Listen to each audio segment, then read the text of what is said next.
Good to go, Gina. Okay, thanks. I think we go right here. Oh, okay, thank you. I will call the meeting to order. Its agenda, date, time, and location were properly announced. Thank you for coming out tonight. We are going to start off tonight with meeting Jennifer Hoffer Johnson. But you go by Jenny? Jen. Jenny's good, okay.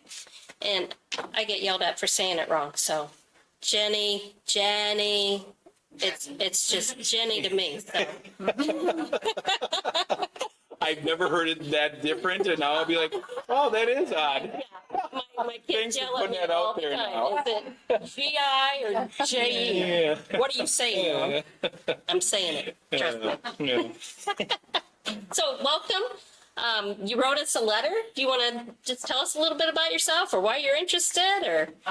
Well, my daughter works for the Random Lake School District, and she proposed to me that there was a vacancy. I've been an MPS educator since 1999.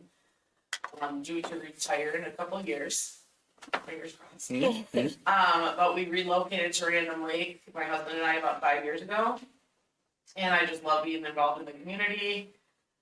We volunteer for many things here at school and do as much as we can with our grandkids, and so I thought this was just another opportunity to be involved in the community, so.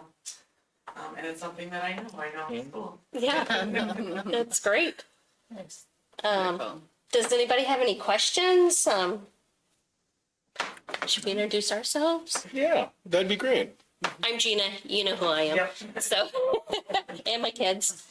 So, Chris? I'm Chris Kulchin. This is my second term. My boys graduated from Random. They're both out 2 years now.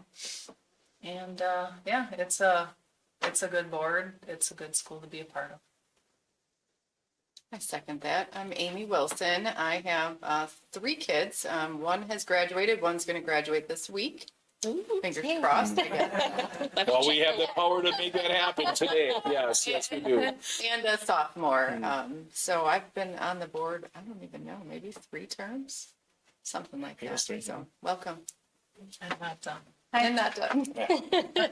I'm Beth Tucker. I was on the board previously, and then I got off in 2020, and I just came back on the board in December. I had 3 children who went through the school district here, and I hopefully will have 2 grandchildren that will come to the district in a few years. I'm Lindsay Ross, and I just got elected, so this is my second meeting. Okay. I have 4 kids, first grader, kindergartner, and a 4-year-old and a 2-year-old. And I also taught for about 10 years before just being a mom now. Just. Yeah. For 4, yeah. Yeah. Well, nice to meet all of you. Thank you for offering to lead. We know this is an important job, and I feel privileged to be able to serve this board. I think we have a tradition. It's like almost 10 years we've been working together. That we're doing some really cool things, so I really appreciate you stepping up, and you have a different perspective, but I think it's going to be, especially the MPS connection and what we're doing here and having a daughter in the district, so thank you. Appreciate it. So, tonight we weren't originally going to, we were going to give you another month to think about it, but since you're here and we're here, and Brian did change his resignation date since he wasn't able to be here tonight. So we do have the ability to take a vote on bringing Jenny onto the board. And then you could come up here and join us if you would be interested. I mean, we didn't give you any information and, but, why not? Right? How often do you meet, monthly, or is it? Yeah, we usually meet once a month. Sometimes it's twice, but it's not often. We have a retreat twice a year, and that's usually a 2 or 3 hour meeting in the evening, but it's usually on Mondays. It's usually a Monday that we meet. We're currently meeting the 4th Monday of the month, starting at 6:30 unless you have a committee meeting. And the committee meetings, we're trying to keep them as no earlier than like 5:30. 5:30. Is that something that you can manage at I a, think so. okay? Yeah. And, you know, we're pretty flexible. We can work around things. But with being the fourth Monday, now we do have some third Mondays that we, for the July meeting, we've looked at, we're going to do the third Monday. And then December is another one, yeah. yeah, and this month is the third Monday because of Memorial Day. But So are there like dates printed somewhere, or do you just discuss them prior to the? well, it's the fourth Monday Okay. unless Mike is going out of town. That is July, I'm sorry. Throwing him under the bus Yeah, there yeah, on that one, or the holiday. Yeah. But the retreat, we send out, Mike sends out a thing and tries to figure out who can be available. You know, it's not, we try to work around it. And I'll be honest with you, if it wasn't May, you and I would already had a conversation and spent some time. So this is an opportunity we'll get you on, but I'll let your school year get done. We'll get our school year and then we'll sit down and talk about We're it. not done till June 16th. So. Yeah. Yeah. We may have to talk to you soon. Yeah, exactly. So Lindsay, as being your second meeting, how have you felt so far? Good. Okay. It's been very smooth. Everyone's very welcoming. Okay. Yeah, it's a good experience so far. Good to hear. Yeah. So if you're willing and still willing, Yeah. I would take a motion to appoint Jenny to fill in for the rest of Brian's term. Is there a motion? I'll make that motion. Beth, is there a second? A second.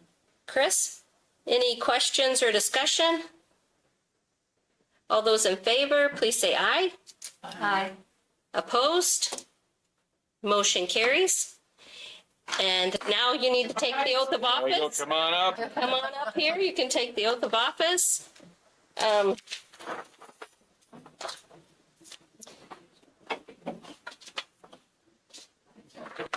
I think. Where would you like me? I just need to come down here, I think, Okay. and. So you're gonna repeat after me, oh, sorry. So you're gonna follow along with that. Okay. I want you to raise your right hand and repeat after me. I, and then you have to state your name. I, Jennifer Hopper Johnson, Having been appointed to the Board of Education of the School District of Random Lake, having been appointed to the Board of Education of the School District of Random Lake, swear that I will support the Constitution of the United States and the Constitution of the State of Wisconsin, swear that I will support the Constitution of the United States and the Constitution of the State of Wisconsin, and will faithfully and impartially discharge the duties of said office to the best of my ability. and will faithfully and impartially discharge the duties of said office to the best of my ability. So help me God. So help me God. Congratulations. Thank you. There you go.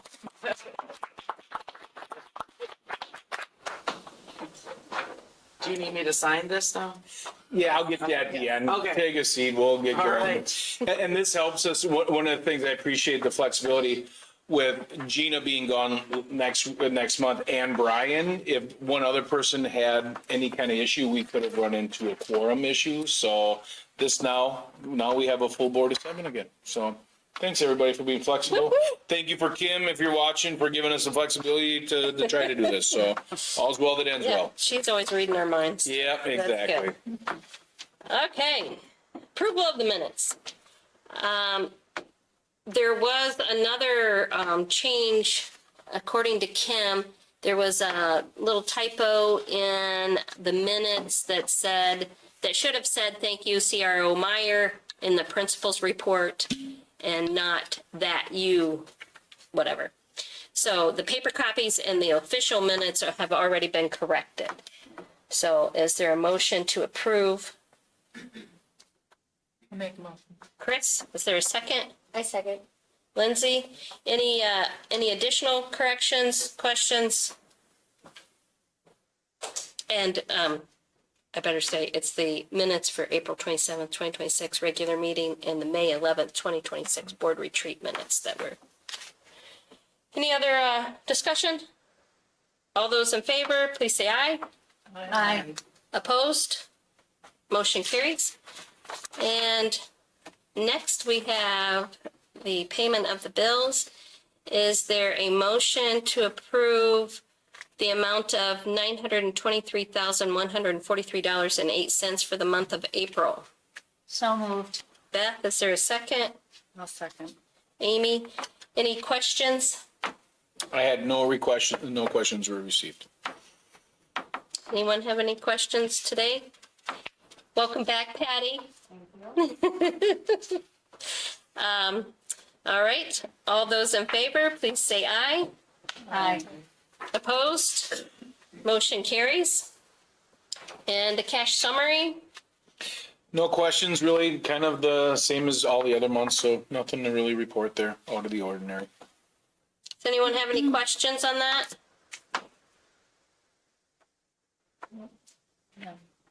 Okay. Donations. That was a good month. You know, it's funny how we'll have some months where there's nothing, and then all of a sudden we'll have a month where we have all these. So, again, Donors Choose, big thank you to the Herb Cole organization. They went and they funded a whole bunch of Donors Choose. So we had 2 of our staff that got awarded that way, and then Mrs. Rickers for the sensory supplies. That was all Donors Choose. And also a shout out to Jackie, Mrs. Rummel, and the entire foundations class through some connections. The room that we had as kind of a sensory room was there by square footage. We had all my friends come in and do nice, like the walls are padded. There's great little, projections on the wall, all kinds of really cool little sensory things for our students in the foundations room. So a really, really nice way to take a already beautiful space and now make it even more functional. So thanks to all of them. Great, that's awesome. No comments from the public? Kim? No. You're doing a great job, Kim. Little lower voice than I remember. Well, other than that, you're doing great. And board committee reports. Budget met, and Mike?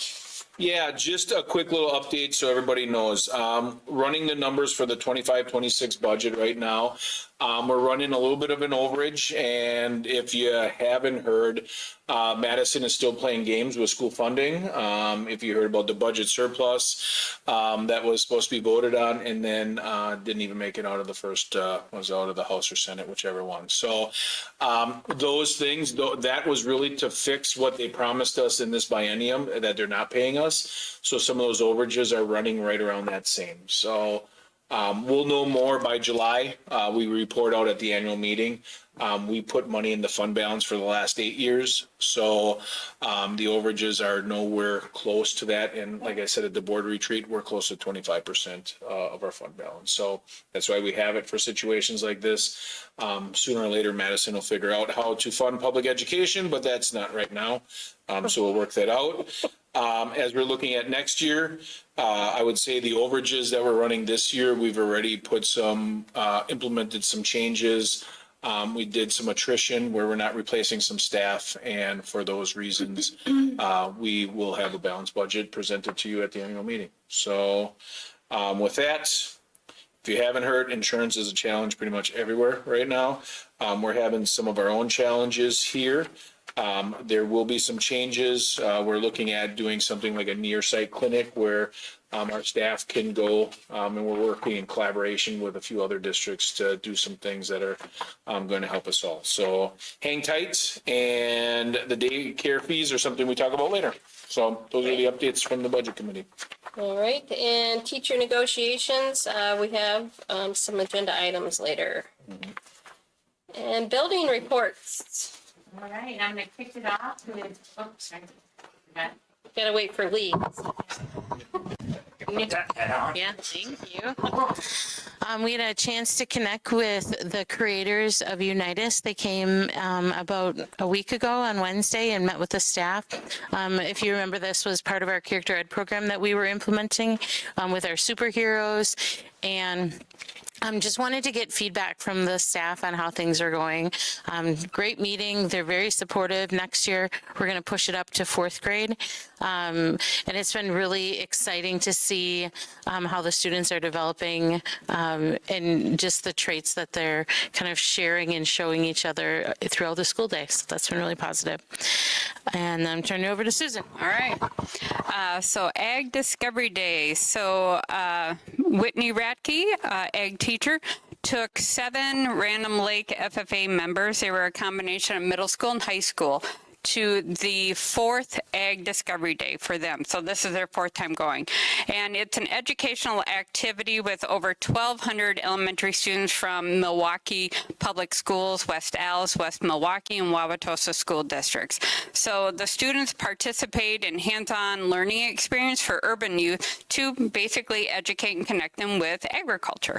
And so the event featured 30 different stations for students to immerse themselves, and our students ran some of those stations for the kids, and we had posted several pictures on Facebook and really did a phenomenal job.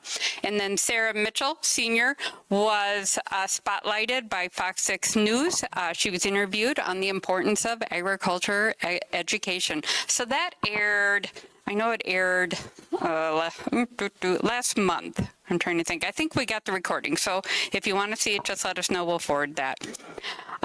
Middle school math enrichment. So we are just been wrapping up our math enrichment for 6th grade to accelerate into Math 8, and for our 7th grade to accelerate into algebra. We had high school students leading it. They did a phenomenal job, really worked well with the students. And we have students that are going to continue their learning over the summer, so that way they're better prepared for the acceleration for next school year. So very excited about that, and well done to our high school students. All right, and I'm going to continue with our PLC work this summer. 2 of our in-service days, teachers choose to what they look like over the summer. As far as the elementary school, we implemented bridges this year, so we'll be looking at our math standards to see if they're lining up appropriately, or if we've been noticing that the curriculums are very rigorous, which is exciting. So just starting to have those conversations about, okay, what do our rubrics look like and those kind of things. And it's happening K-12, so everybody's kind of diving into different standards and making sure everything aligns. It's a good time to make any changes to the report card over the summer, so it's ready for the next school year. I just sent out the summer school schedules to families on Friday, and the initial touch point for all staff members about who'll be teaching what classes. We have about 170 students enrolled in summer school currently, which is exciting. I'm hoping to get a few more families. I gave a tour tonight. I'm like, you can still sign up for summer school. So I would love to get to 200 if we can. That's my hope. But ready for all the summer festivities here. And if I could, Yeah. the PLC, I think that it's a small piece, but it's a really tribute of not doing the same way we've always done. Most schools, when they have in-service, they have 4 or 5 days all in the same week, and it burns their staff out, right? It didn't make sense. So with the referendum, we did some difference. Instead of doing 4 days all in the same week, we do a day in June, a day in possibly July or early August, and then 2 days the week before school starts. And the amount of work our staff gets done by spreading it out over the summer, it's a tribute. They find ways, they make their schedules, their vacations work. And it's so great that we're touching base 1 day each month to get them keep thinking about how to keep making their practices better, instruction, assessment. So it sounds small, but I think there's been some really big things K through 12 by just making small little adjustments like that. So I agree. Talking about strong culture, we have our end of the year field trips. There's almost a field trip every other day in the elementary right now, which is super fun. We're taking our last structured adventure field trip next Tuesday. We're going to Mothie Lake. The littles are going in the morning, and then our upper elementary is in the afternoon. I found out we have 30 parent chaperones just for the morning. I just want to articulate that the The chaperones have been amazing throughout the whole year. The parents coming in and supporting our students, and it really does feel like that community and culture piece of it. And it's really exciting too, because like ice skating, some families don't get a chance to do that, but now they're experiencing it with their children and the community. It's been really fun to see how that unfolded this year. And then we're ending with a student choice day on Wednesday afternoon. You probably have seen emails for this coming out. We have a pilot coming in to talk to the kids. Jessica is coming over from CrossFit. I've been really grateful. The student services team has just kind of taken that by charge. Jake's been working with us trying to find people to fill those spots, but giving all those students opportunities and during that choice time. All right, so it wouldn't be May without student recognitions. And so we've got 4K graduation that'll be occurring on Friday, the 22nd. So they'll be using our high school graduation setup. It is super darn cute when they do that. We have kindergarten recognition too that will also be occurring. And that's at Kershaw Park. Okay, thank you. And then we have the middle school student of the quarter assembly, which is Friday. That'll be our final one for the middle school. And then the high school, we will have our student recognition assembly on Thursday, along with our senior signing. So our senior signing is, it was an idea that was cultivated by Mr. Jacobson, tech ed teacher, where we have ceiling tiles with different universities or employment or whatever the post-secondary goals are for the kids. And so then they sign their names on the according ceiling tiles. So it's pretty cool. We already have the last 2 or 3 years hanging in the commons right now. And our goal is to fill the commons and then start from the beginning at that point. And then ending, of course, but last but not least, graduation activities. So graduation is Friday, the 22nd, and all of our graduation activities pretty much are Thursday. So the seniors will be doing their final exams Wednesday and Thursday. Then we're bringing in a catered lunch for our seniors on Thursday, followed by the practice, and then our graduate hallway walk at 12:45, 12:55. Parents are welcome to come participate in that. And then followed by the student recognition assembly, which will be 1:30 to 3 o'clock, and we will have that in the auditorium. And parents, again, are welcome to attend as well. So looking forward to seeing our seniors walk the stage on Friday. All right. Yeah. So we're doing strong community connections. Mike and I met with the Gables, I would say board that does the outreach. They've been very accommodating, and I have to give a shout out to Mrs. Rickers, who's really kind of taken that in stride and just building lots of connections with our friends at Gables. They gave us a suggestion last year to have the classes come in the same month. So like, for example, Mrs. Anderson's class came like the first Wednesday and then the third Wednesday, because then it allowed the residents to have more of a relationship with this, with the students have a relationship with the residents, which was really powerful. It was funny because they maybe got in a different group and it was like, oh, I was hoping to work with Lorraine. So it was really cool to hear them talk about it. Sometimes they're doing crafts, sometimes they're playing bingo. We had a fall fun fair this year where the fifth graders ran stations, and then the kindergarten and first graders came over and got to experience Gables as well, which has been really fun. And then last but not least, a big shout out to the 4 kids for our Teacher Appreciation Week. Was that last week? It feels like so long ago. It was the colors of the week, and each day they organized special treats for our staff. So thankful for that.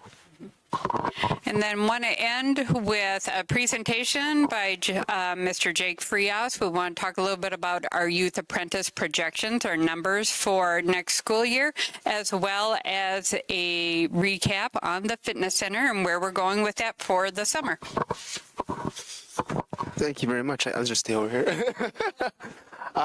Just an update on youth apprenticeship. We are very fortunate within our community that our businesses want to bring on our students and give them that work-based experience.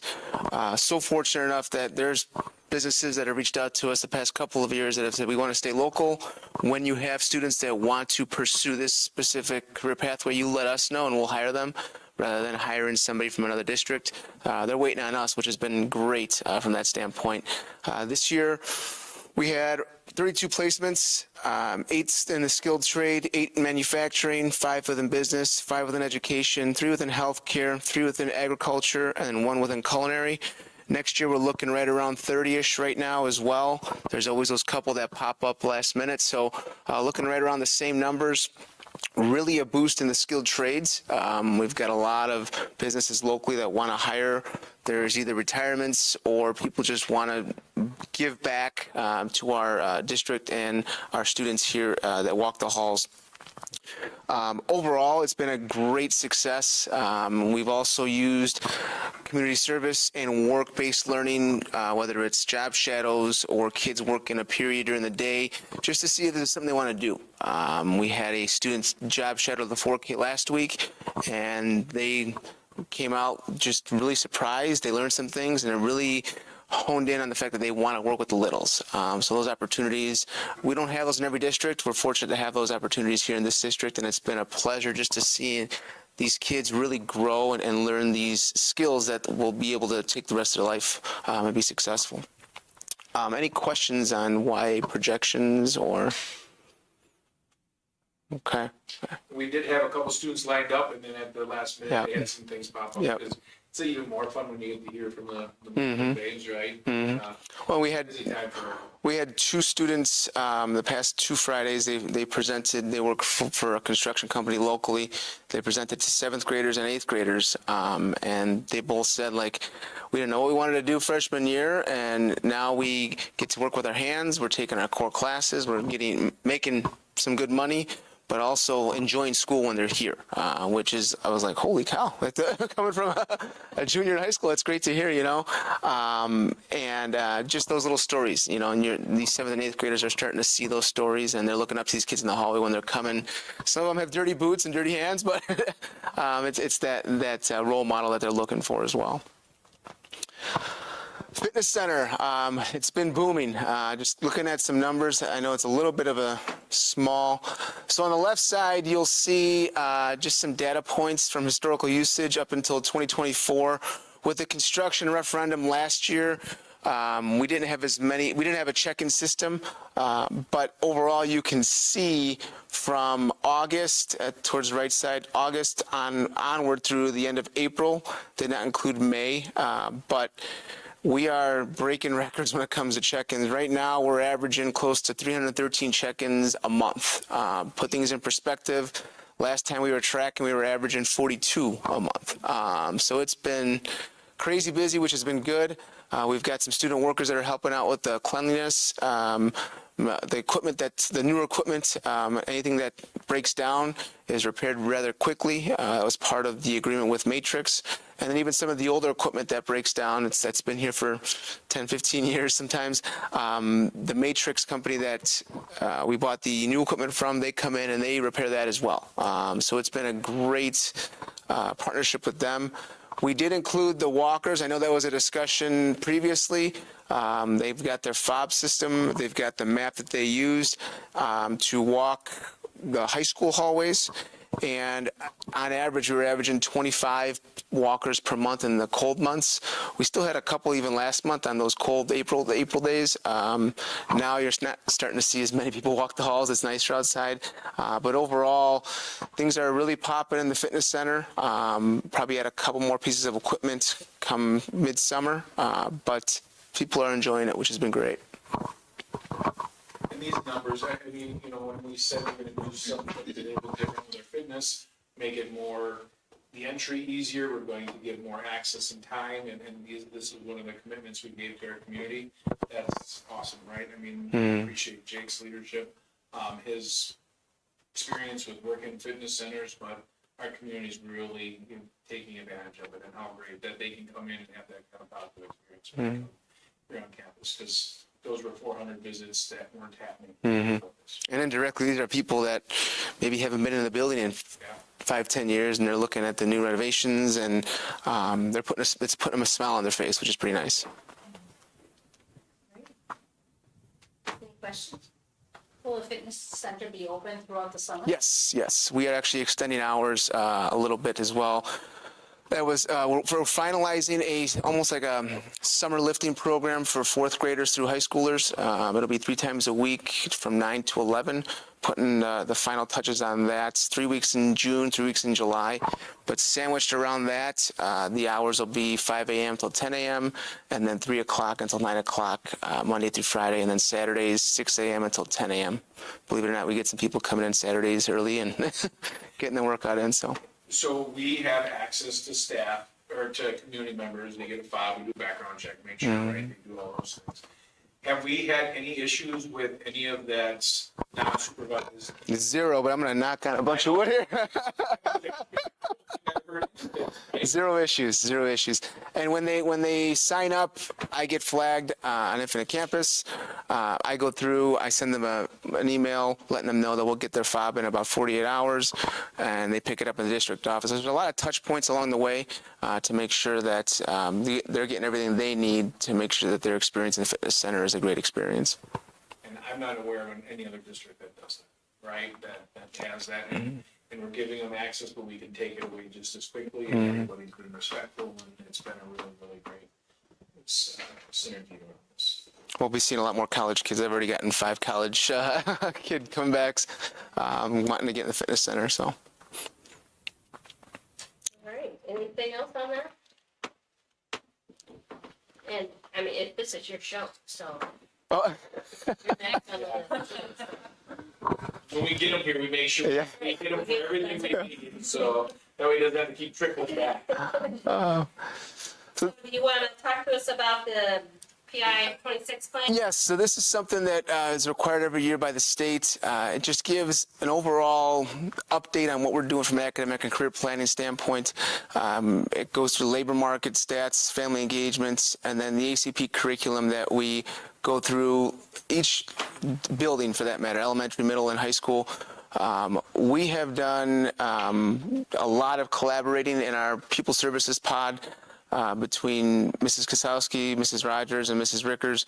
We are all hubbed in one location, so it really empowers us to collaborate, and we've done just every level, different ideas about, there's no bad idea, everything from talking about Character Strong in the elementary to ACP meetings in the middle school, talking about youth apprenticeships in the middle school, and then at the high school level, there's really no stone that's not flipped over. And even at times where maybe there's a middle schooler that needs to come in and chat or talk about careers or talk about classes, and maybe Mrs. Rickers and Mrs. Rogers are busy with other students, they could pop into my office, and we're really working hand in hand to make sure that our curriculum is being followed and giving our kids the Random Lake advantage. So this is something that we do have to approve. Is there a motion to approve? Chris, is there a second? Amy, any questions or discussion?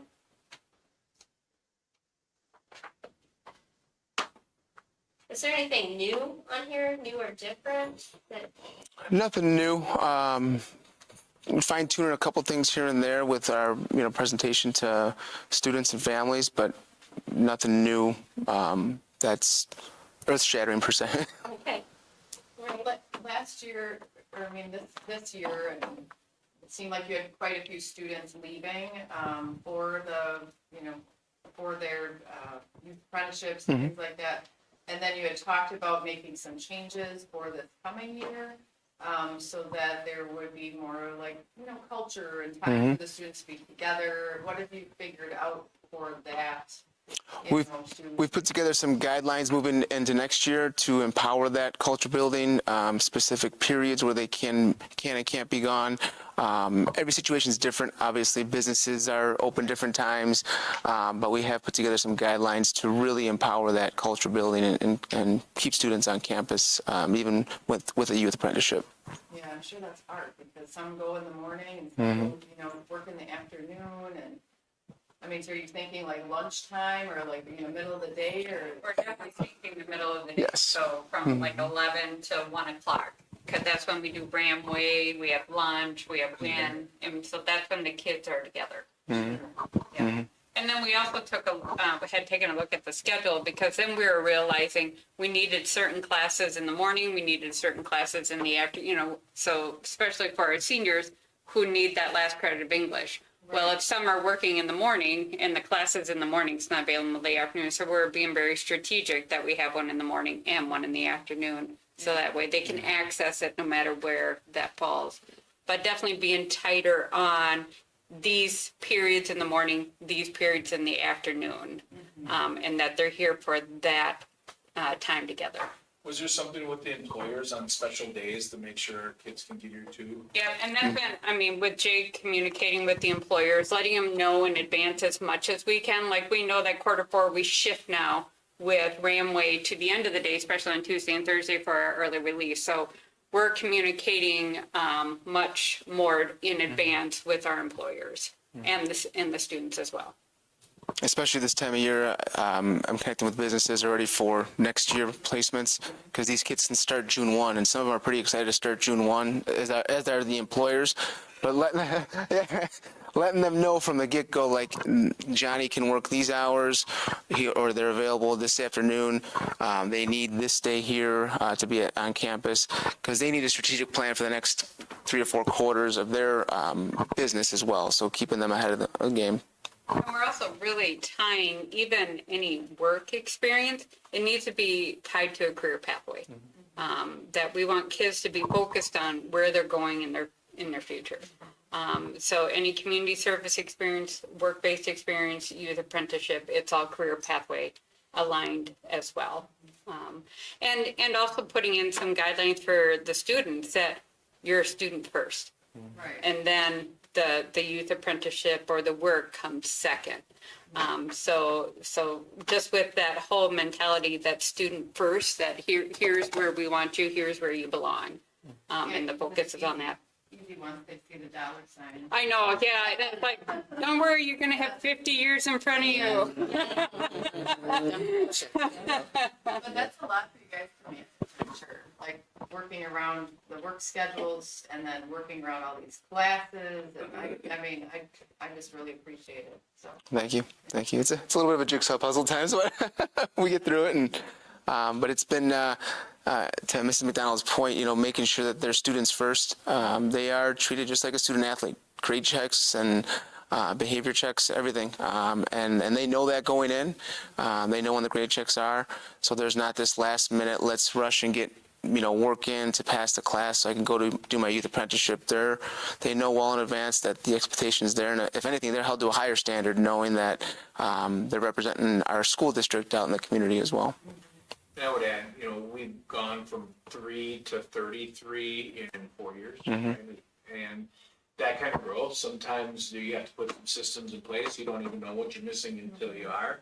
I had a conversation, I think there was, as we had students that were doing that to really engage in that and really learn at these job settings, there were some that are like, hey, I don't have to go to school and I can make money. So we have to refine that narrative and put some systems in place.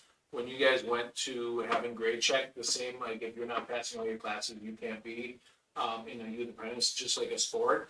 The way that was allowed you guys to have that conversation, that's something I didn't have on my radar that just made a lot of sense. And now if you want to do this, you need to have good grades in other places. So it's helping us give those carrots to kids that sometimes haven't always had the carrot on why they should go to school. So yeah, I think it's as I'm excited about their plan because it's the tightest I've seen in any other plan around.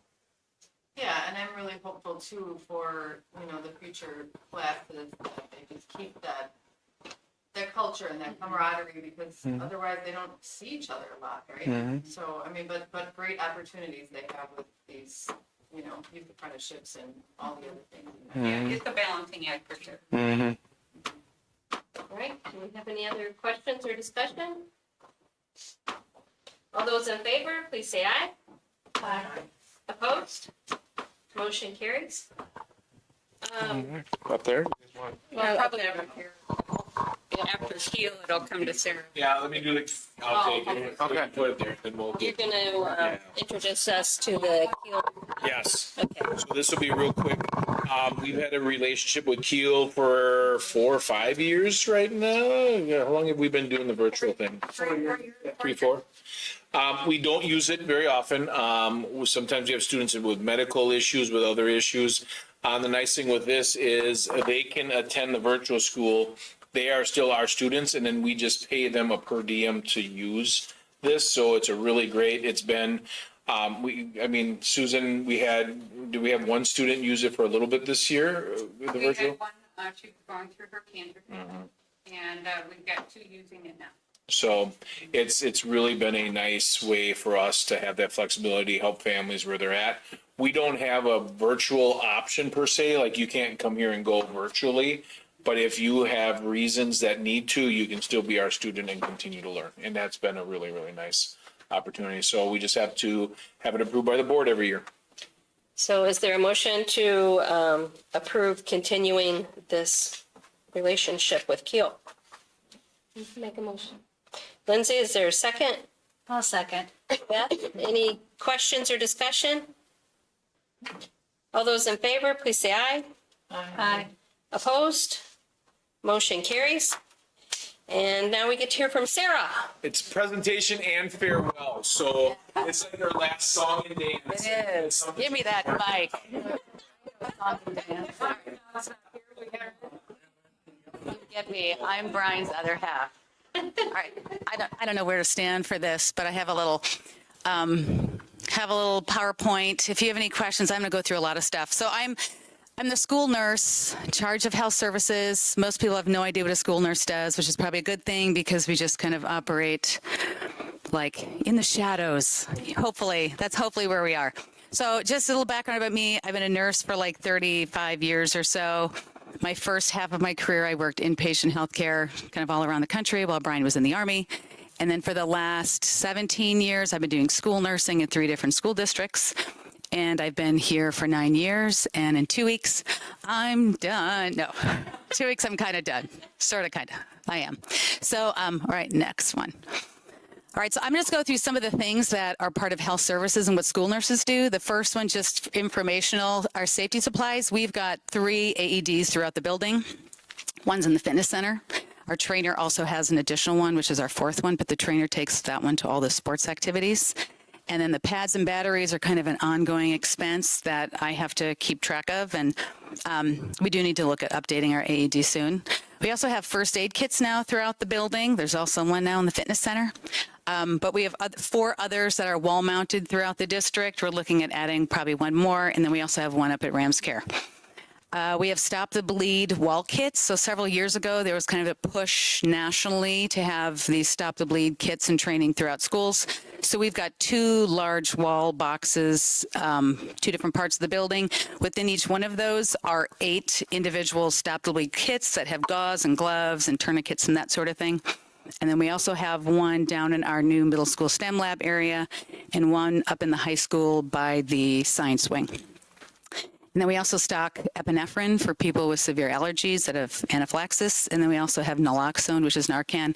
That's in the building. And basically our MERT team, which I'll talk about, you can do the next slide, are aware of where that is. We do have a MERT team, our medical emergency response team. We kind of have an A team and a B team. They're equally just as wonderful, even though some are the B team. It just has to do with who and how they can respond. And we actually have 35 members right now, which for a district our size is really phenomenal. And because I'm part-time, I'm super grateful that there are staff that are willing to take this extra responsibility to like run to the scene of an emergency, having no idea what they're going to come across. So super grateful for all the staff who are willing to be part of that team.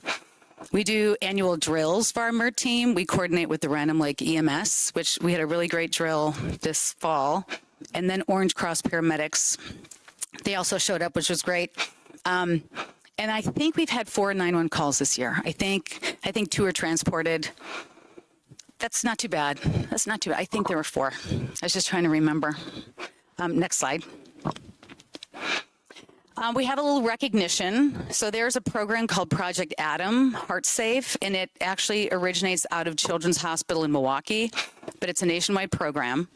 And there's certain qualifications to become a Heart Safe school.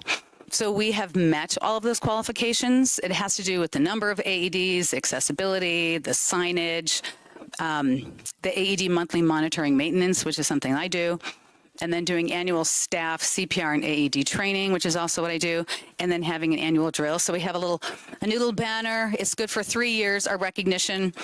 So we'll put that up so the community is aware that we also have this recognition.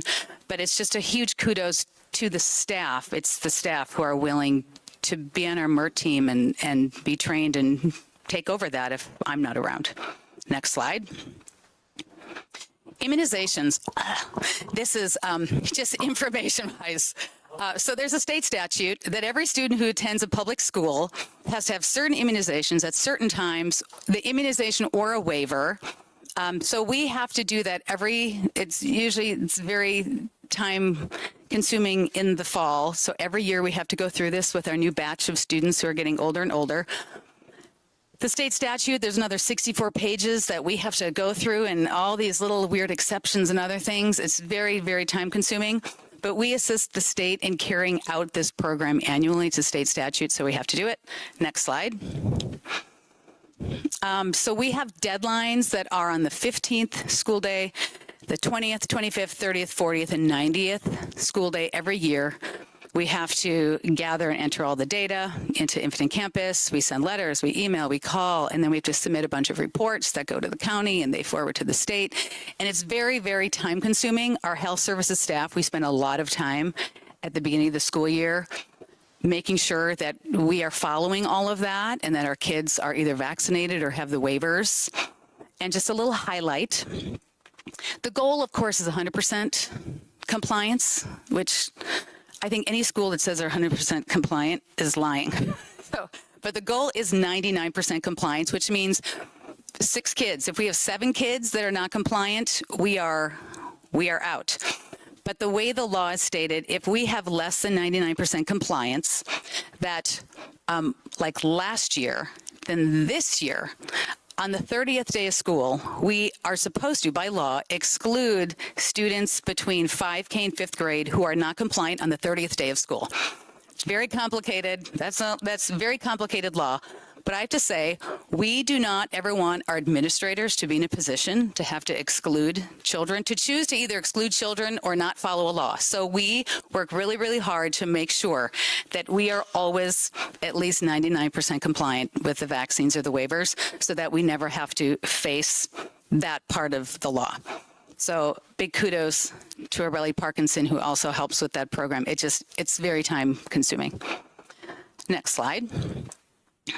Staff training. A lot of what I do is staff training. Just as an FYI, WIA paid coaches have to be certified in first aid, CPR, and AEDs every 2 years. So that's something that I do. Our RAMS care staff have to be certified in infant, child, and adult CPR every 2 years. Our MERT team does training, first aid, CPR, AEDs, in addition to rescue inhalers, how to administer epinephrine, how to administer naloxone. And then for our teachers obviously have students who have health conditions. They also need to be aware of what those health conditions are and then how to, like, where is their emergency medication? If we're going on a field trip, who's going to have to administer this if a student has a seizure or has a bee sting and they have anaphylaxis? So a lot of what a school nurse does is training and then keeping track of all those records. Next slide. Student CPR and AED training. Once again, there's a state statute that says all students, it's from 2017 is when it started. Any student who's graduating from a public school has to be provided at least hands-only CPR and learn how to use an AED sometime between 7th grade and 12th grade. And so I do that training. The school nurse does that training for either middle schoolers in health class or if they're taking the health class in high school. So our students are graduating with, and we're following this state statute by doing that. And then they also have additional opportunities to become certified. We don't certify them, we just train them in health class, but they have additional opportunities to be certified. We have a wilderness class where the students get certified in first aid and CPR. There's also a sports career class. It's part of our physical education program. They learn officiating. They're also getting certified in CPR. So there's other opportunities for students to have a reminder of how to do this training or to become certified in that training. Next slide. Chronic health conditions. This year we have 73 kids who have an individual health plan. That's something the school nurse has to do. If you have a school nurse, you have to have individual health plans for students who have certain chronic health conditions. It includes asthma, severe allergies that lead to anaphylaxis, seizure disorders, diabetes, Crohn's disease, all those types of chronic health conditions. So we have to have health plans for them that explains the student's health condition. These health plans they get sent to parents for parents to review and approve. And then they're provided to the teachers and all the teachers, like for all their specials, all the teachers that see that student during the day. And then if the chronic health condition can lead to an emergency, like a seizure or anaphylaxis, the second page is always an emergency action plan, so teachers can look at it and know how to respond if that student has an emergency at school. And we do have some kids with some chronic health conditions that receive medications at school. And this year, at this time, we have 8 students who receive daily medications at school. Next slide. Also, acute health conditions, kind of ongoing. That probably takes the most of my time, unpredictably, throughout the school year. And that's the concussions and the rash and the lice and the playground accidents and all those little things, big and small, that happen during the school year. There's also some reportable infectious diseases. If we have them in the school, I have to communicate with the Sheboygan Public Health Department and figure out how we respond and how we notify families. And then we also deal with pandemics, which hopefully there's no more of those in the future. Next slide. Screening, we do screenings for vision, hearing, and dental. The school nurse, we run the vision screening program, so we do that annually for the kids in 3K, 4K, 5K, 1st, 3rd, and 5th grade, and then by referral from family and staff. We use a spot vision screener, which the Lions Club owns, like the Sheboygan County, all the Lions Club in Sheboygan County bought one. It's like, I don't know, $7,000, $8,000 for this thing. So they let us use that. And then we have our Random Lake Lions Club comes and helps volunteer to help me do this program. And then this year, just a shout out to the Random Lake Lions Club. We had a student who multiple years has been a referral, but the family does not have vision insurance and they didn't have the capability to pay for their student's visit. So this year, the Lions Club paid for their appointment, their prescription, and a set of glasses for that student. So big hooray for the Lions Club. Hearing screening, right now I only do that through referral only. One of those things that I wish I could have done is to pick a couple grades and do hearing screening. I just think more kids using earbuds and headphones and things probably have some hearing issues, and I wish, the limited time that I have, something's got to give. So I only do it by referral. And then our dental screening care is actually done through Lakeshore Community Health Dental. Families sign up for that at the beginning of the year. They can do it in the middle of the year, but they come twice a year and kids get their checkup here at school. They can get x-rays, they get fillings, they get cleanings. So that is all done. And I usually check in with them once a year to make sure everything's going okay and make sure there's no big issues that need to be on my radar as well. Next slide.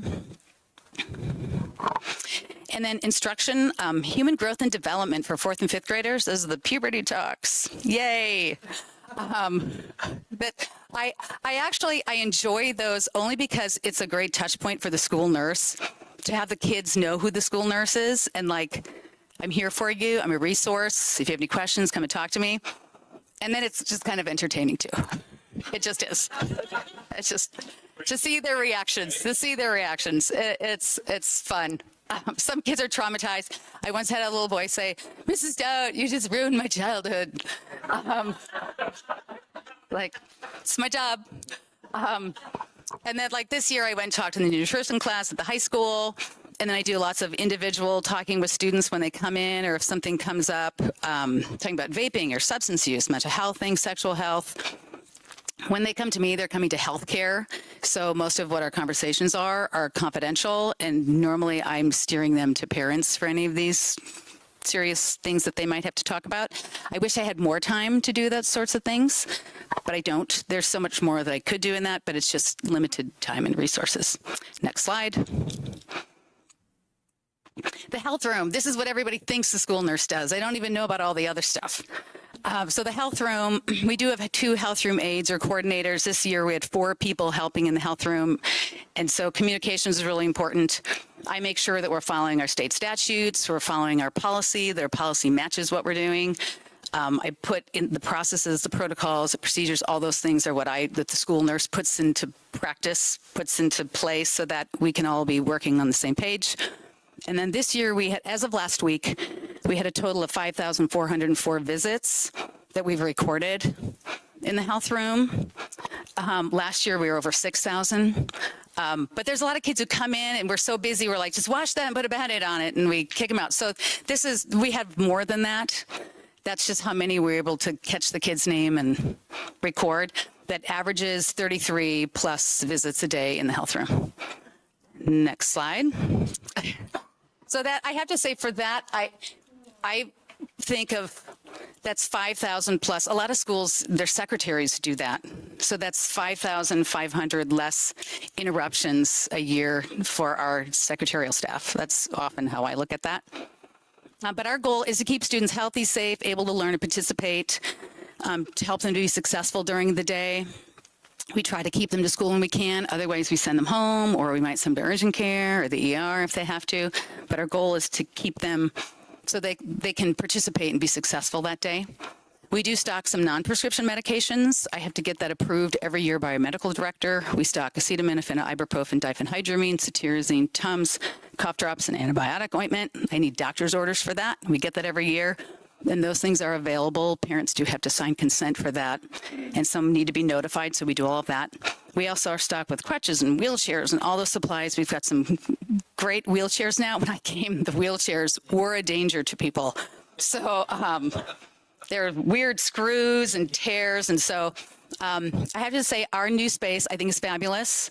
We can offer privacy. We've got 2 cots. We can pull a curtain around and give some kids privacy if they need it. We have dimmable lights for our kids who get migraines.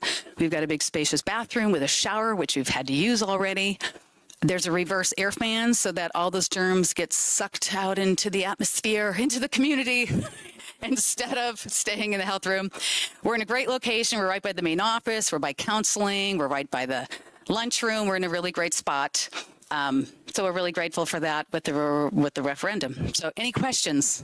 I was talking as fast as I could. Just want to say, Sarah came to us, I think that was our first year, right? 2017, you and I started together, yeah. And we kind of looked at where we were in our healthcare, and we didn't have any systems. And, Sarah was still working, kind of transitioning out of Plymouth. She's not really good at retirement. And thank goodness for us, she's not. Because the system and practices and things that we have are great. And as you see all this before you ask questions and you're like, well, what happens next? I just want to introduce to Aurelie.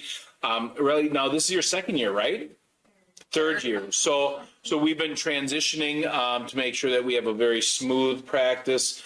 Aurelie came in and just helped out and was kind of just the person in the room, learning from Sarah. Now she's going to be taking all these practices. So we have a good transition in place. She's a registered nurse. She's been working as a health room aide, but she's also a registered nurse. You have to be a bachelor's prepared registered nurse to be able to work in school because it falls under community health. Because these are important things. I mean, think of the MERT teams. When a MERT team gets called, these are staff or students that are at a really, vulnerable spot. I'm proud of the team, how quickly we get there, the things that are happening. There are always responses. We have systems in place. I couldn't be more proud of everything we're doing. So it's a tribute to your leadership and everybody we have in that department. Yeah, that's really, that MERT thing sounds really awesome. that Yeah. People are willing to do that. Yeah, I'm super grateful. I mean, they're heroes to me because they're willing to be a hero for somebody else. Yeah, I'm to school for that. They can go to school. Some of them, some of these people they're not teachers. They're people who are custodial or other things and they're willing to step up and do that. Super grateful for that. You come running when the call happens. So, Yeah. Any other questions? Thank you. Thank you. Thanks, Sarah. Thank you. Thank you, Aurelie. Okay. Overnight travel request for FBLA. We told Mr. Wills he didn't have to come to this one since he was here last month. So Okay, is there a motion to approve the request for August 3rd and 4th? Make a motion. Chris, is there a second? I'll second. Amy, any questions or discussion? All those in favor, please say aye. Hi. Opposed? Motion carries. Thank you very much for coming. Thank you. Thank you. Thanks, guys. AGR. So I was just gonna, I just wanna, and Becky, you can kind of sit there if there's any questions. I know last year we had a little bit of an issue with the new Act 20, right? So Act 20 was coming in, we started with one assessment in fall.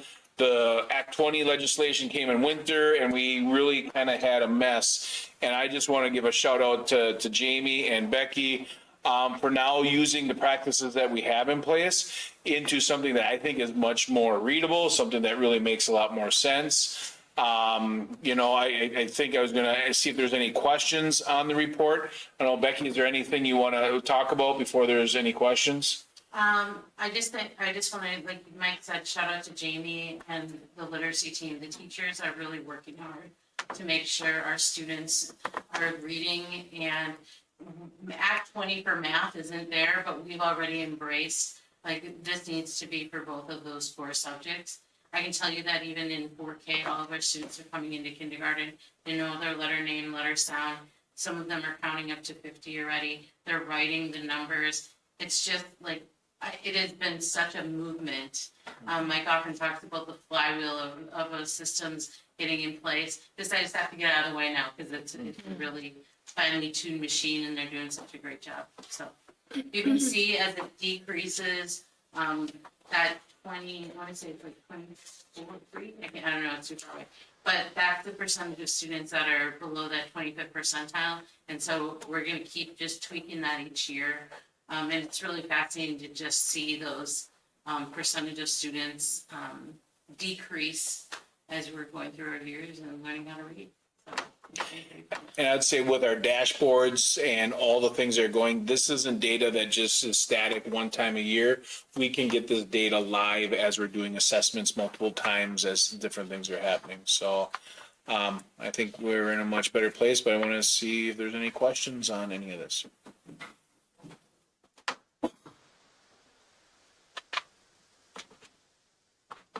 No questions, but I've been very happy as a parent. My first grader and kindergarten are doing so well, and I'm just like so impressed with what they can do. it's been, Like, holy cow. yeah, I Reading to me, and yeah. That's wonderful. I heard from a parent this afternoon. She goes, "We can no longer spell in front of them. We know exactly what it's." Yeah. Well, that's wonderful. It's funny. I went along on a 4K field trip. This is like how advanced, and she's like, "Kids," and I was like, "What?" They're reading as we're going down the stairs in the library, and just it's exciting. Mike and I have talked about 13 years from now, and they're seniors. We're probably gonna have kids that are mastering that ACT and ACT and all. They're really amazing. Now, just out of curiosity, would you say, is it maybe that class? Or, We don't know or yet. is it, Yeah. well, I mean, I'm sure it could be a combination. Definitely that we've changed some things. Yeah.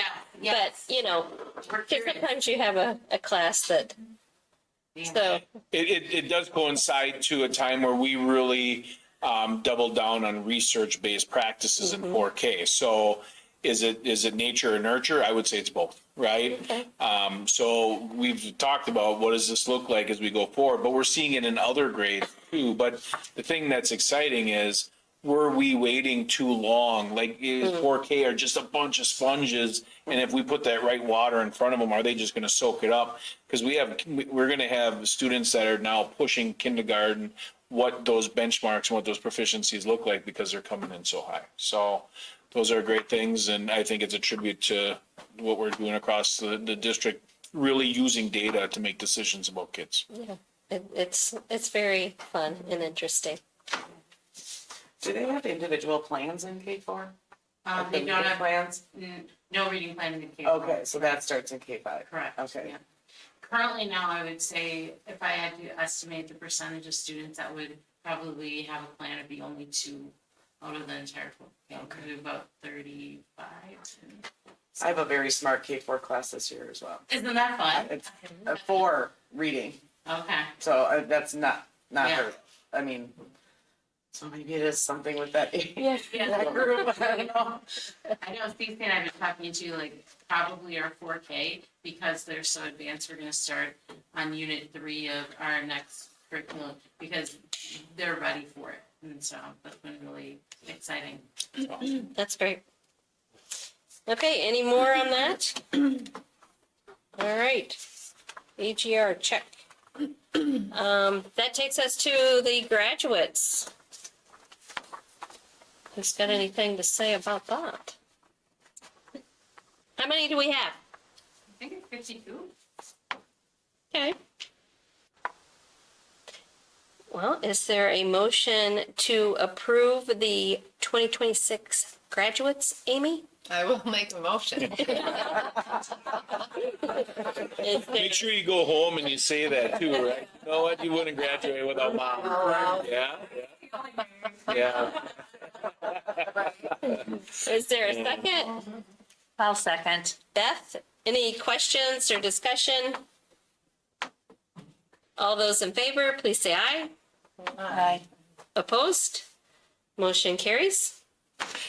I'll just say what a great group with scholarship last week and all things. There's just a lot of really great personalities. There's some really high achievers in this group, but overall just really good kids. I actually got Stacy Schlechterman sends emails from time to time to us and sent the email last week because I made the comment when we were given that about how these are good kids, right? And good kids don't happen by accident. It's good parents. And she was just appreciative of how this group and the things that they're doing. So kudos to all the parents out there. And you know, it'll be a fun next couple days here as we celebrate them. Great. Early graduation applicant, we have one for next year. Great. That takes us into the 2026-27 teacher base wage agreement, which we had a committee meeting on that? Okay. I was there. So you want me to? Yeah, go Okay. ahead. So we have two actions ahead of us. The first thing is we always try to add CPI, which this last year was 2.63, onto our pay scale. So this is our pay scale. I would say there's fewer districts than ever that actually allow for movement down and across. Some do, some don't, but we still have a pretty traditional pay scale. So one of the things we do is we add 2.63 to that number that's now 47,546. It was 46 something last year. Or 46.3.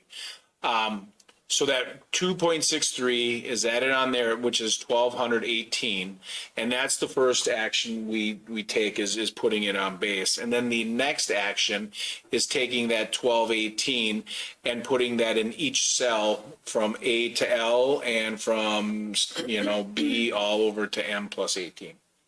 And one of the things that we've done, I know Brian, in the last few years we've had this conversation. We have traditionally given about a 2 to 4% CPI increase on the base. And as a real-time number, we've tracked over the last 3 years that our teachers' raises on movement to the right because of PGPs, because of getting credits, moving down because of years' experience. The teacher group has realized anywhere from a 4 to a 5.5% raise. So not only are we giving our staff what the cost of living is, we're allowing them to move to get ahead of that cost of living. So I really feel I appreciate that our board supports our teachers to move. We listened to 2 PGP reports today, and for those that don't remember what a PGP, it's a personal growth plan. So we don't require our staff to go to college to get 9 credits. They can do action research over 3 years and then move to the right. And every one of our groups that do 3 years, they're doing something that impacts our kids, something here that's probably a lot more impactful than taking college classes. And as soon as they move, we're like, you want to do this again for the next 3 years? And every time they just keep moving, they keep doing things that are great. So things like Act 20, things like Unitas, things like the YA, like all of our staff are doing things that they're passionate about that we're recognizing, and that moves them on the pay scale. So I couldn't be more proud of our staff, the compensation model we have. It's something that is, I think, something that encourages people to keep moving, keep growing, and be continuous learners. So we need 2 different actions, one to put it on the base, and then the one to move it in the rest of the stuff. So is there a motion to approve putting the 2.63 increase on the starting salary cell, A1? Make a motion. Chris, is there a second? I'll second. Amy, any questions or discussion? All those in favor, please say aye. Aye. Opposed? Motion carries.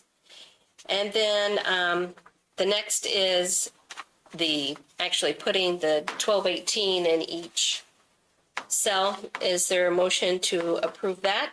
So moved. Beth, is there a second? I'll second. Amy, any questions or discussion? All those in favor, please say aye. Aye. Opposed? Motion carries. And then that takes us to the daycare pricing, which is mostly the same. There are a couple increases, but overall. Is there a motion to approve? I'll make that motion. Beth, is there a second? I'll second. Chris? Chris? Oh, okay. All right, Chris, any questions or discussion on that? Shemaya's doing a bang-up job. That's what we know. Amen. All right, all those in favor, please say aye. Aye. Opposed? Motion carries. And we do have some staff resignations. Is there a motion to approve with thanks for their years of service? We have Cindy with 5 years, Margaret with 5 years, and Kennedy with 2. I'll make a motion. Amy, is there a second? I'll second. Lindsay, any questions or discussion? I just want to add congratulations to Cindy on her retirement. And both of those, Margaret and Kennedy, quality teachers. We really hate seeing them go. They're moving to start a family and get closer to home. So hard to argue. If you've seen their letters of resignation, I think it's heartfelt, but you know what? It's family first, and it's easier to raise children when you're closer to parents. And we respect their decisions there, with the right to always come back because they're quality educators, all 3 of them.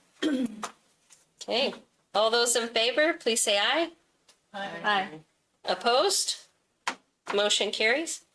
And then we have a notification that Valerie is resigning. We thank her for her years of service. And she's worked in our foundations room, and she's going to the district where her children are at. So we congratulate her for that, and help really transitioning foundations in the new room and all the good work she's done. And we don't have any new professional staff, so we will just move over item 21. And that takes us into open enrollment applications. So here are the ins. The highlighted ones are students that have IEPs. And as you know, back in December, we have our caps on students that have IEPs and how we go. So unfortunately, those 2 students were not going to be able to approve due to space in our special ed department, but all the other ones, the administration recommends that the motion would be to approve all students that do not have an IEP. because of space in our special ed. Kim has this as notification. that Oh, we don't have to make a? We don't have to make Oh. any motions. Well, then don't make a motion and don't listen to me. That's what happens when Kim's not here. Kim, what's going on back there? Yeah. You should be correcting us. And then, yeah, if we go to the open enrollment out, one of the things we always, so our open enrollment in, I think our numbers last year were 6, we're at 10 this year. Last year, open enrollment out was 38. We're actually down to 23 this year. So numbers are looking better. One of the things we need to look at when we're doing this is look at the current district.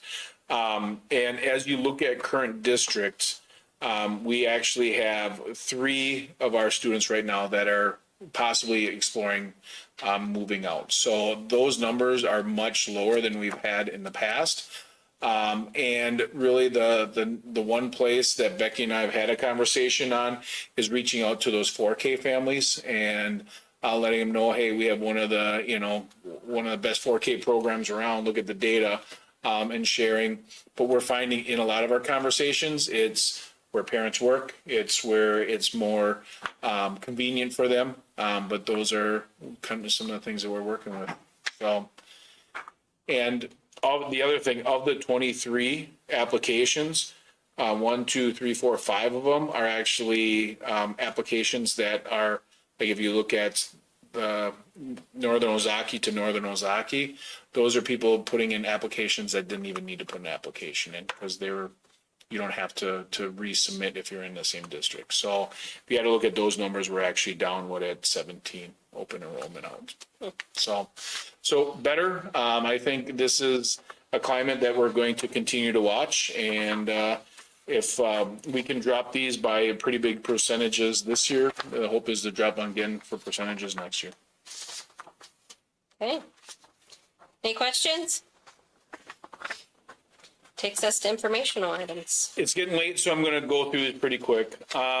I wanted to just share this, setting the record straight. I think the Wisconsin Association of School Board is doing a really nice job of being nonpartisan, but sharing some of these narratives that are out there about public education. So I would say WASB does a great job of threading that needle because there's so many districts that have conservative majority, and there's other districts that have more of a liberal majority that they can't take a side. They have to shoot it right down the middle, and that's a really great place. And they're doing a really good job of trying to debunk some of these narratives that are out there in public education.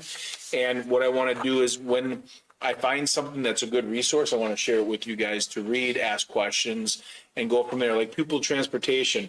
People want to say, well, you go to voucher school and it's less expensive to educate students. Well, when we have to pay for their special ed, when we have to pay for their pupil transportation, all those costs that we pay for students to go to voucher schools doesn't make sense. So I think we're seeing more and more that there's people understanding, why are we paying this? Why is this mill rate going up? I think as a district, we've done a really good job of showing people what they're paying from their property taxes to send kids to private schools when they have really quality public education. So just want to keep that out there as I get good resources.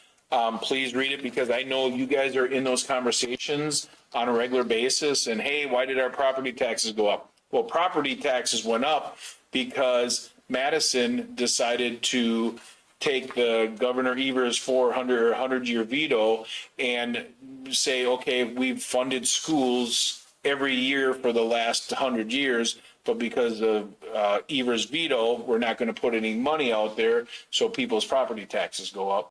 And then the state wonders why they have $3 billion extra because they haven't funded schools in the last 2 years. So it's both sides lie. I am the old guy that yells at the TV and at the radio, and I never thought I would be, but I am now. And just know, I think it's really important to get the politics out of it and have these really good information. So these are for you.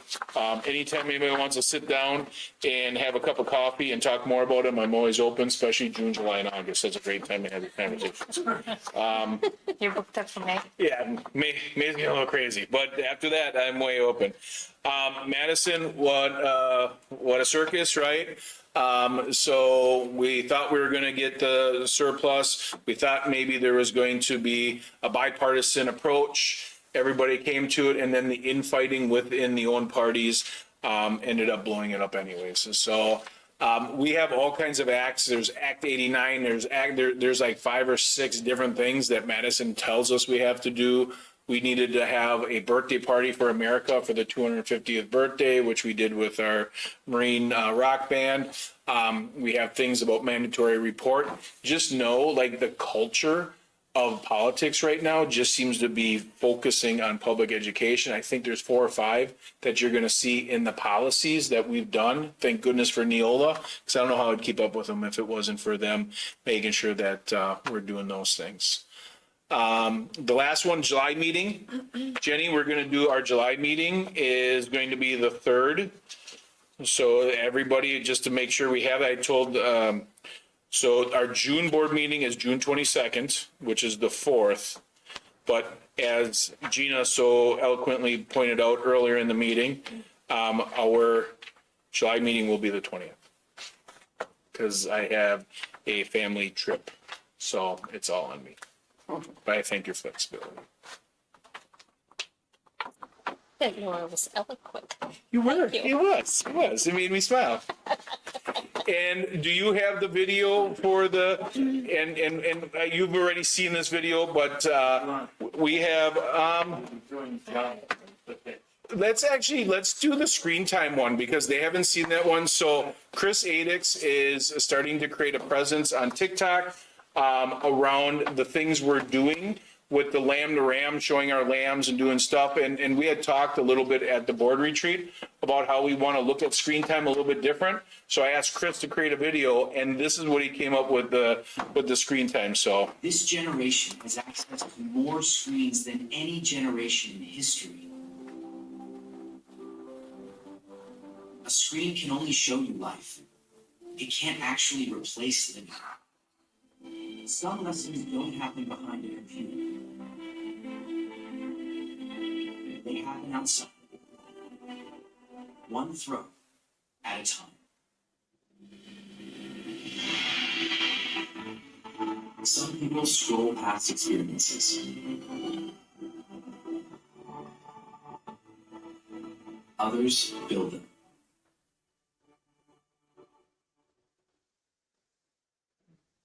And that's really talking about what we're doing in elementary, middle, and high school. It's around getting kids those experiences and doing that. I would say I'd be happy to put my name behind. I'm not sure that there's a district that gives kids as many experiences in K through 12 as we do. It's because we have our own buses and we can do it at a reduced cost. It's because our staff have figured out there's really great things, and we're just beginning. We had conversations this morning about our science with the